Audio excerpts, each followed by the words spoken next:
Hello and welcome back to the channel and for yet another brand new book review where recently enough I've decided to branch out a bit and read other books. On Monday you would have seen my vlog of going up to see the author Darren Shan. And you would have known that, as well I've done two reviews of half of the book series, and I've already filmed the other reviews for the latter half of the series because I've been reading it far ahead. And so the first book that I read post Darren rereading some of the Darren Shan works, as you can tell by the title and the thumbnail, is the novelization of Star Trek II: The Wrath of Khan. And after finishing it, I was like, okay, I need to do this as a review. So here we go. Here's that review.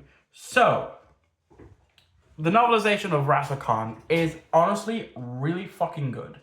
It is so good because it fills in a lot of gaps that the movie just didn't have the time nor budget to do. And yes, I know, and a lot of this is probably not non-canon to a certain extent. It depends on what way you want to do it. Do you want to, because it's technically book canon, but it's not movie canon, and so those are really two different canons.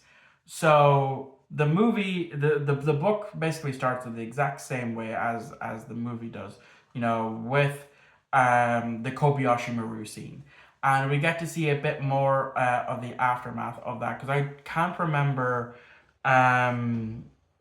because it's probably should have rewatched Wrath of Khan after finishing the novelization, but I can't remember if we see Spock give Kirk his birthday present. But in the book we do see it, and we get a bit more knowledge on that. We know that, obviously we know through the movies that Kirk does love to collect antiques, but it's the thought, Spock, being so thoughtful about it, that he actually went out of his way to find and purchase this for Kirk for his birthday. And the fact that Kirk is blown away by it is something that I wish we would have seen on screen. And that's what you're going to hear a lot from me about this book review. So I'm going to gloss over a lot of stuff that about this book, because I've already covered it when I reviewed The Wrath of Khan, because a lot of that lines up to that. Now the only thing that I will say is bad about this version of the novelization, I noticed a lot of spelling mistakes and a lot of wording mistakes. So I don't know if that's just this copy of The Wrath of Khan, which used to belong to my mother, or if that's just all copies, But hey, these things happen. These slip through the cracks and all that. So one thing that I do love that this book done is fleshed out Scotty's nephew. So when Kirk goes on to, perform an inspection of the training crew, he visits the engineering, and he talks with Scotty, who mentions that Peter is his nephew, and Peter hasn't told any of the other training cadets, because actually Peter's only 14, which is not mentioned in the movie, and his name, to my knowledge, isn't even mentioned. And the only thing that is mentioned, that's one to one through the book and the movie, is when he's like, "Is the order given, sir?" And Kirk says, "The order is given," to get underway.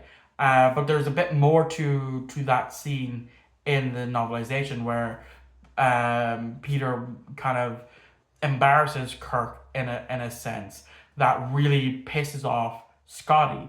And they have a whole conversation about that because Peter is actually due to go to Savick, which gives that whole dynamic even more. When she turns around and she's shocked to see Scotty with Peter later on in the movie, is because in the novelization they're a lot more closer. She teaches him mathematics, and he's actually really excelling at that.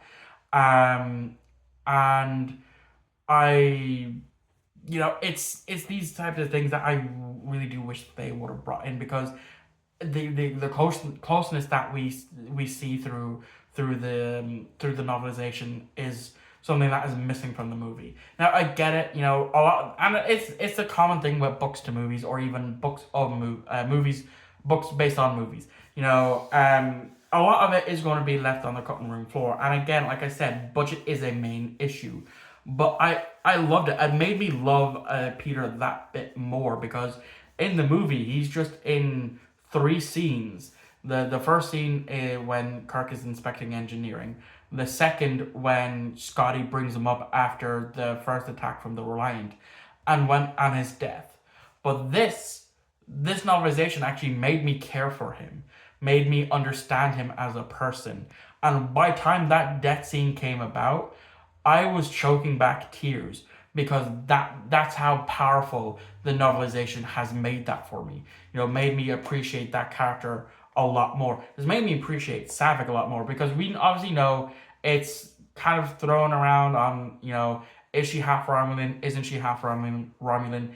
In the book, it is mentioned plain as day that she is half Vulcan, half Romulan, and they go into detail about how that happens. She talks to David, or it's in her monologue. It's been about a week since I finished reading the novelization, but she mentions how that the Romulans find Vulcans sexy, and they sexualize them, and so they'll kidnap a Vulcan and force them to bear a child, essentially. And it gives Savick a lot more nuance to her character because she's constantly fighting, it's essentially treading the line that we see Spock treading in Discovery and Strange New Worlds. We're trying to regulate her emotions and try to err more on the Vulcan side of things the way Spock does. And I love that because with Savick, I just like, oh yeah, pretty face and all that. It's interesting, but it's the novelization that fleshes her out a lot more, and I really do enjoy and appreciate that much. We get more actually on Regulus One, where in the movie we see the aftermath of Khan being there, and in the book we witness that, and it is so dark and so brutal that multiple times whilst reading through and I remember the exact page when that roughly happens is around page 118. They start with Khan torturing, trying to get information, beating the ever living shit out of someone, and then it ends with Khan killing them all, essentially, and it's like for the from page 118 to the start of chapter 6 and page 130, it's just all about Khan trying to get the information. And we even learned, like I said, we learned a lot more about the other scientists. Like, two of them are Deltans, like Ilea was from the motion picture. That gets mentioned in this, and a bit more lore that we kind of see more about in thanks to the Section 31 film, is in this. Of course, the other elephant in the room is that the novelization fixes an error in the movie, where we see, Chekhov knowing who Khan is, even though in the actual episode Space Seed he wasn't there. In the novelization, it mentions that Chekhov actually worked in engineering at that point. So that's how he knows him. So again, book canon is different to movie canon. But I have to say, reading the novelization of The Wrath of Khan has elevated the movie for me. Now, it's still by no means better than First Contact. I'm sorry. I love my First Contact. Last week you seen me get the movie on VHS. Do I have Wrath of Khan on VHS? Not yet. Probably will soon.